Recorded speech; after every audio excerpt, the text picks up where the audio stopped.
wato ranka daɗe. Na'am. Birin da yake min ta'adi Allah ya tona masa asiri. A wuya aka kama shi. Tarko? Tarko na maza. Haba yaro. Laifin me na maka kasa danko ka harbe ni. Ha kawai. Ganin daman ka kawai. To me za ka yi?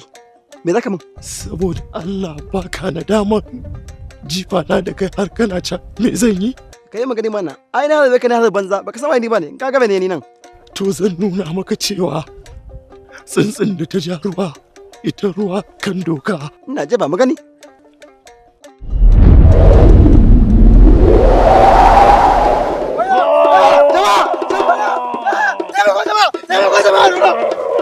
Ga wani yaro ce da ta ihu dodo ka tashi mu je mu taimake shi.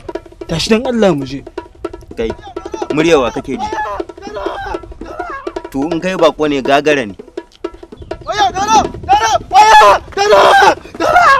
Ranan ni da Bala muna zaune muna hira dan bayan Allah nan ya zo kawai ya rikita mu kura muka tashi muka bazama ta fada ta cikin fada nabi. Ai da mun je mun duba muka sani ko dodon ne ya kama shi. Kai ba wani dodo ƙaryar banza ce ƙaryar rufi in dai wannan yaron ne ba yau ya saba wannan abun ba. Wayo me kake ji? Kai wuce dan shashashan yaron nan ne Gagare.